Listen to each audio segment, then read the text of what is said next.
तो वही आज बहुत खुशी की बात है कि हमारे साथ एक दोस्त आए दिल्ली से और इनका नाम है हिमांशु। तो वैसे तो 3 ही दिन हुए लेकिन लगता है कि ये पता नहीं कब से हमारे साथ हैं।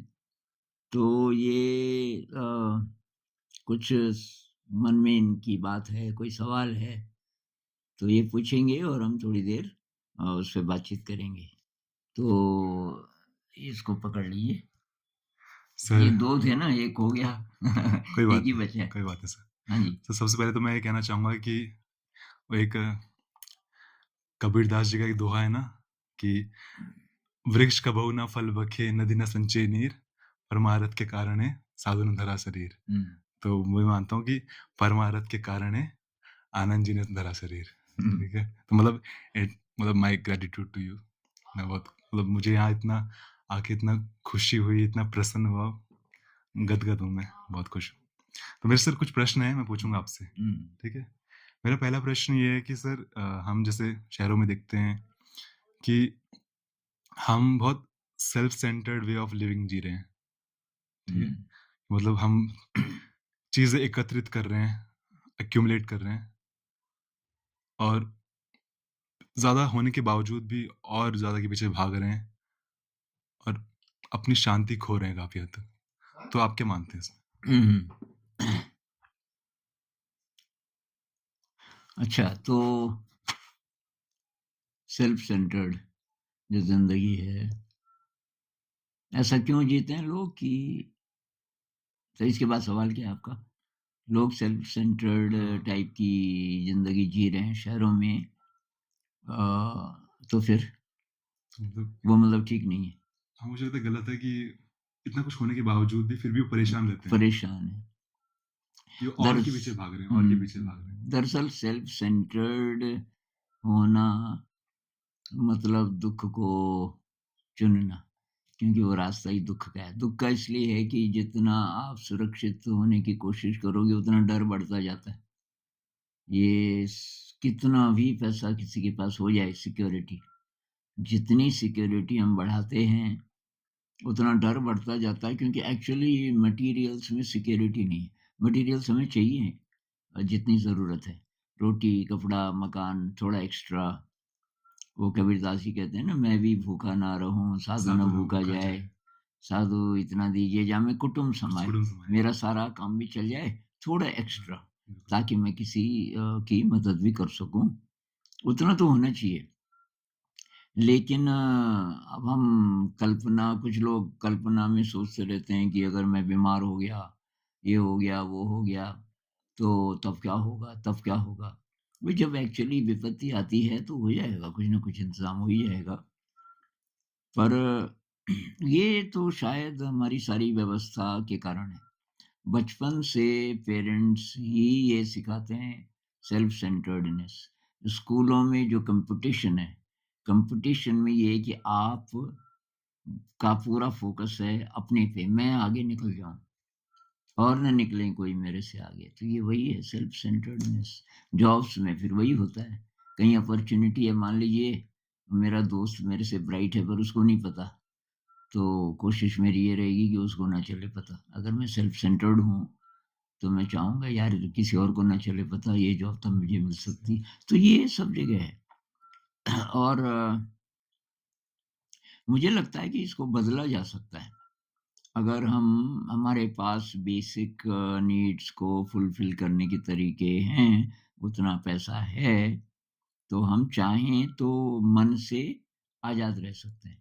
बाहर से हम जुटा रहे हैं जो भी है, प्रॉब्लम मन में है। मतलब डर कहाँ? डर का संबंध मन से सिद्ध है। इससे नहीं है कि आपके पास कितना है कि नहीं है। कुछ लोगों के पास बहुत कम है, वो तब भी मस्त रह लेते हैं। कुछ के पास बहुत ज़्यादा हो तब भी दुखी रहते हैं। तो बात असली मन की है। मन को कैसे स्ट्रॉन्ग बनाएँ? तो मेरा तो यही संदेश रहता है भई खुद को स्ट्रॉन्ग बनाओ और वो नंबर 1 है, आपकी प्रायोरिटी। मैं खुद को कैसे स्ट्रॉन्ग बनाऊँ? तो तब देखना पड़ेगा वीकनेस कहाँ है। तो वीकनेस है अब न्यूरोलॉजी की भाषा में कहें तो मेरा जो राइट ब्रेन है शायद उसको नरिशमेंट ना मिला हो, जिसमें क्रिएटिविटी होती है। तो लेफ्ट ब्रेन, राइट ब्रेन, इन दोनों को बैलेंस करना पड़ेगा। उसके लिए क्रिएटिविटी और उससे भी ज़्यादा है मेडिटेशन। तो मेडिटेशन है, क्रिएटिविटी है और फिर कंपैशन है, ग्रैटिट्यूड है, सेवा का भाव है। फिर हम वहीं आ जाते हैं ना जो संत लोग कहते आए हैं। कई लोग कहते हैं ये जी पुरानी बातें हैं, भाई पुरानी बात नहीं, इंसान वैसा ही है अभी भी, जैसा कई हज़ार साल पहले था। ये पुरानी बातें नहीं है। तो जो ध्यान की बात हम जब करते हैं तो हम बोलते हैं शील का पालन करो, झूठ मत बोलो, हिंसा मत करो इत्यादि। उसका अगर हम पालन करने लग जाएँ पूरे मन से और शिकायत ना करें क्योंकि उसमें भी एनर्जी वेस्ट होती है। भई जब जी रहे हैं हम इसी तरह, मुझे यहीं जीना है, अभी कोई विकल्प नहीं है। हो सकता है कि कुछ साल तक तो कोई विकल्प नहीं है हुँ।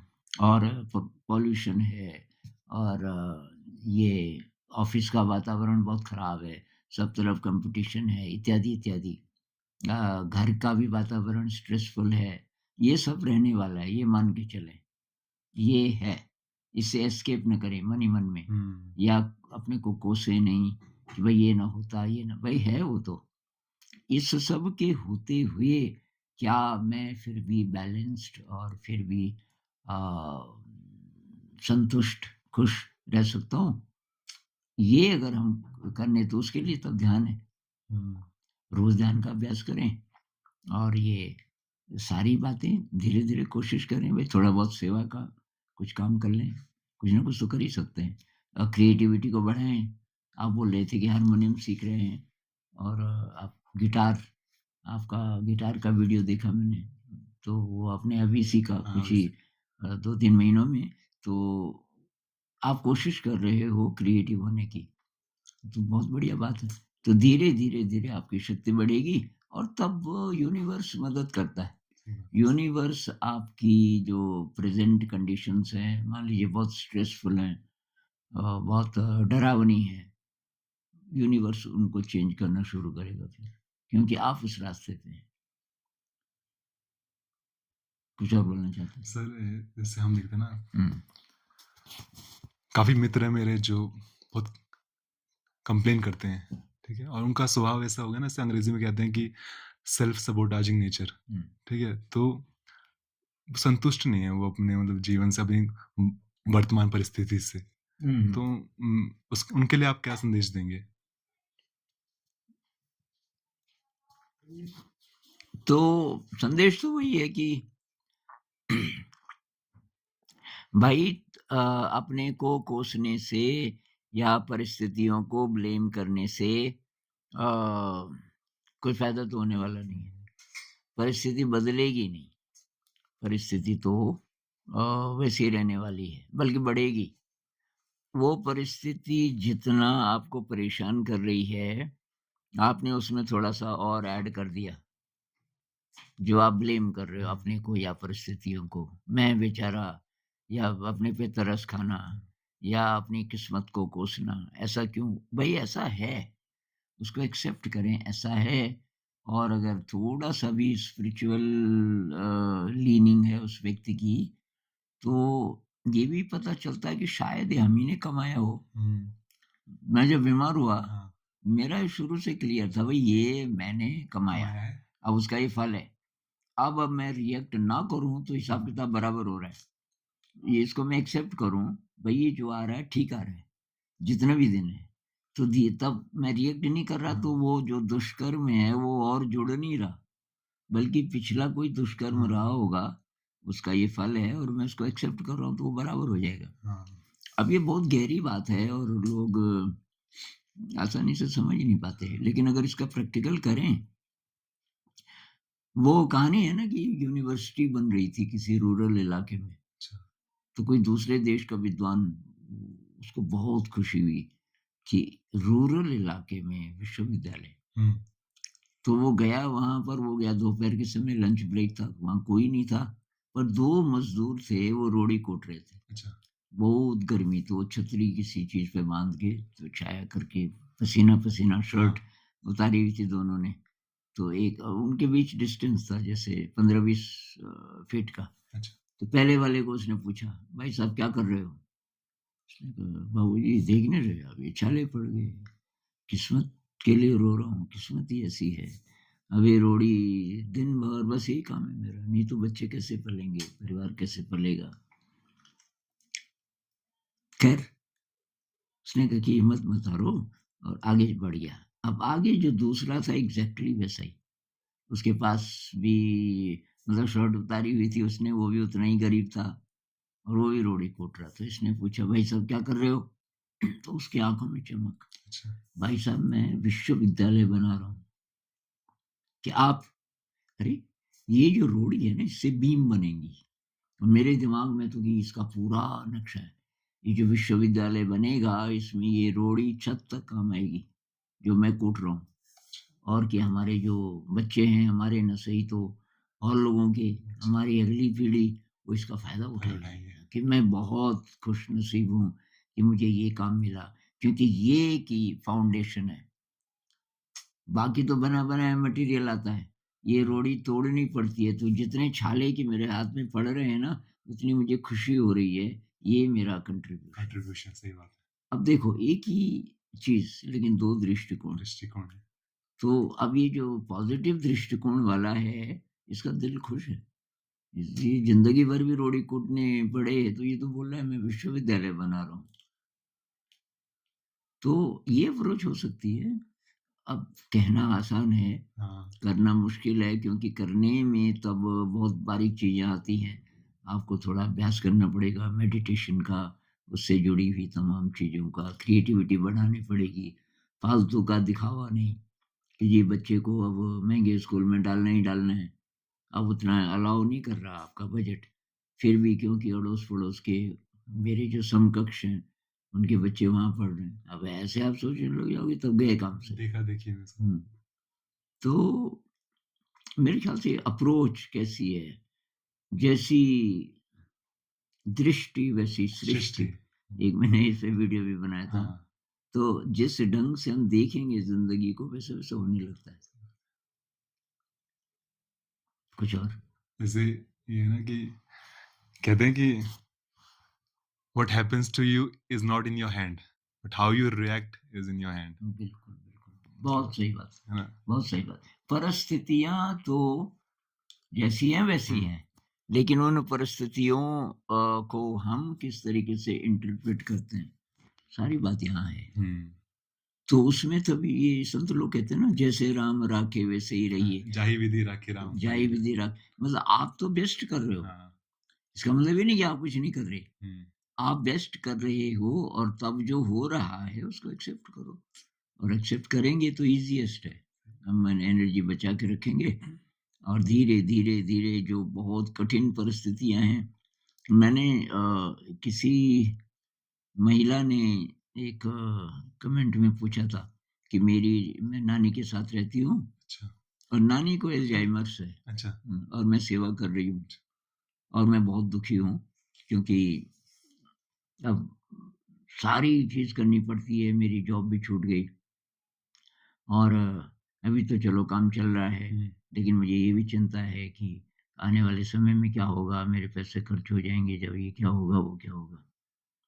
तो मैंने उससे बोला यार तू उसको बच्चे की तरह ले, हुँ, नानी बच्ची है, हुँ, 3 साढ़े 3 साल की मान हाँ, लीजिए, हाँ, तो बच्चे को हम कैसे ट्रीट करते हैं? उसको खूब हँसा, हुँ, नानी को, खूब सेवा कर, सेवा का मौका मिल रहा है तेरे को, बहुत कम को मिलता है, हुँ, क्योंकि सेवा तो बहुत बड़ी चीज़ है, कोई कर सके तो। तो मैंने कहा बस भविष्य की क्यों सोच रही है? यूनिवर्स तेरे साथ है, तुझे ठीक टाइम पे और रिसोर्सेज़ जुट जाएँगे कहीं न जी, कहीं से। तो कुछ महीने बाद उसने फिर कमेंट भेजा कि मैंने वही किया, मैं ज़िंदगी को एन्जॉय कर रही हूँ। हुँ, नानी के कि नए-नए जो रंग हैं ना, हुँ, उसकी उसकी जो खूबसूरती है कि वो अब खिल रही है। हाँ, हाँ, क्योंकि मेरा वो चेहरा देख के ही वो बेचारी सहम जाती थी। और अब की मैं वो जैसे छोटा बच्चा होता है, हाँ, वैसे ही ट्रीट करती हूँ कि मैं, कि और नानी क्या हुआ? अच्छा बिस्तर गीला कर दिया आपने? कोई बात नहीं, चेंज करेंगे बेडशीट को और ये और वो क्या खाएगी? बोल क्या खाएगी? और तो कि अब धीरे-धीरे वो भी एन्जॉय करने लग गई। नानी भी एक साथ की हम कहानियाँ भी पढ़ते हैं, कभी म्यूज़िक भी सुनते हैं और नानी बहुत खुश और कि मेरी सारी चिंता खत्म हो गई कि यार जो होगा सो होगा भविष्य में और अच्छा ही होगा, कुछ ना कुछ कर लूँगी मैं। अ, तो वही बात है, अप्रोच की बात है सारी।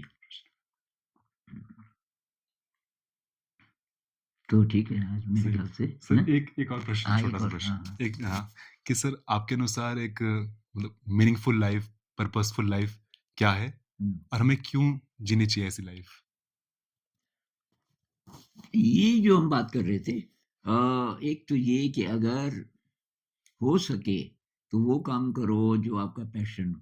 हुँ, जो भी जॉब आप कर रहे हो, हुँ, वो जो बुद्ध कहते हैं ना सम्मा आजीविका, हाँ, आप जो आजीविका कमा रहे हैं, वो सम्यक हो, राइट लिवलीहुड। राइट लाइवलीहुड तो उसमें 2 बातें हैं, एक तो स्ट्रेसफुल ना हो ज़्यादा, हुँ, लेकिन और उसमें कोई ये रिश्वत वगैरह का ना हो, मतलब क्लीन हो, हुँ, लेकिन उतना ही काफ़ी नहीं है।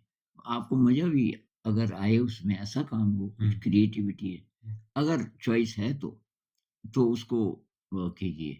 लेकिन चॉइस नहीं है अभी, अभी आप जो भी कर रहे हैं वही करना पड़ रहा है जब तक अल्टरनेटिव नहीं है और उसमें स्ट्रेस है और वो आपको ज़्यादा पसंद नहीं है। अगर ऐसा है, तो तब आपको अपनी शक्ति बढ़ानी पड़ेगी। वही बात दलदल में कमल की तरह खिलना सीखना पड़ेगा क्योंकि अब रहना तो वही है। समाज में ही रहना है और जैसी-जैसी परिस्थितियाँ हैं वो अभी बदलने वाली नहीं है। तो वैसे ज़्यादातर हमारी अप्रोच यही होनी चाहिए कि आज के दिन तो यही परिस्थितियाँ रहने वाली है ना, शायद 2-4 दिन और भी, अभी अल्टरनेटिव नहीं है, तो उनको एक्सेप्ट करें, ऐसा है। अब इन परिस्थितियों में मैं कैसे जीऊँ?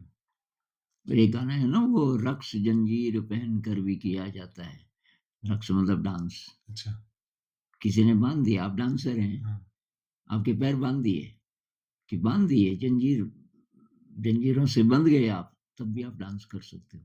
रक्स जंजीर पहनकर भी किया जाता है। तो हर जगह है चांस है, क्रिएटिविटी का, खुशी का ढूँढना पड़ेगा कि अब इस परिस्थिति में मैं कैसे रोज़ कुछ नया ढूँढना पड़ेगा। हुँ, कैसे करके मैं ये सब करूँ? ऑफ़िस में जैसे मैंने कुछ-कुछ जगह सुना कि वो क्या करते हैं, ऐसा फर्नीचर बनाया हुआ है कि वो हर 1 घंटे में जगह बदल देते हैं।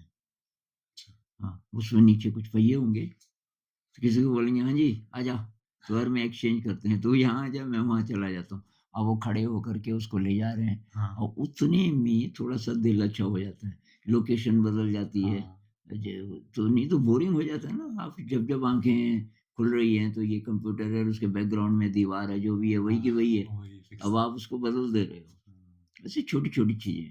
ब्रेक्स लो, ब्रेक्स लो जैसे हर घंटे में 1 ब्रेक ले लो, किसी भी बहाने से बाथरूम चले जाओ। अ, कोई भी स्पेस वहाँ है जहाँ आप जा सकते हो। वहाँ जा कर के और जाते हुए वॉकिंग मेडिटेशन करो, साँस के साथ चलो और बाथरूम में मैं ऐसा करता था, कोई बड़ी मीटिंग में फँस गया, अच्छा, जैसे कोई वर्कशॉप हो रही 15 दिनों की, हाँ, मैं पहले ही जाते ही मैं बोलता कोई 5 स्टार होटल है। तो मैं उनको जो वेटर वगैरह उनसे दोस्ती करता था। उसको बोलता था कोई ऐसा बाथरूम है जिसको यूज़ नहीं करता कोई? हुँ, हाँ जी सर, ऊपर एक है कि चल और ये है बाथरूम, वो गंदा पड़ा है कोई तो यूज़ करता नहीं। हुँ, उसको कुछ पैसे पूछे थे कि यार इसको साफ कर सकता है? हाँ, मैं कर दूँगा सर और थोड़ी देर में आता है 1-2 घंटे में वो साफ हो गया। वो क्यों उसको आप यूज़ करना चाह रहे हैं? मैंने कहा यार ऐसे ही मेरा मन करता है कोई ऐसा बाथरूम हो जहाँ और कोई नहीं जाता। तो वहाँ मैं जाता था ध्यान करने, अच्छा, 5 मिनट 10 मिनट का ब्रेक लेके। कोई बोले यार मैंने कहा यार ज़्यादा पेशाब आता है ना मुझे। अब मैं क्या करूँ इधर ये भी ज़्यादा पी रहा हूँ मैं ये चाय कॉफ़ी तो किसी न किसी बहाने से और मैं अपनी एनर्जी को दोबारा से फिर ठीक-ठाक करके आ जाता था। रिचार्ज हो गया। रिचार्ज हो गया। तो ऐसा कुछ तब करना पड़ेगा। बढ़िया सर। हुँ। ठीक है चलो तब? सर, आज इतना हाँ, समाप्त करते हाँ। हैं, ठीक है? तो फिर बहुत-बहुत कल धन्यवाद सुबह तो सर। आप चले जाएँगे? हाँ सर। फिर आना कभी। बिल्कुल सर, बिल्कुल, अच्छा। आते रहेंगे।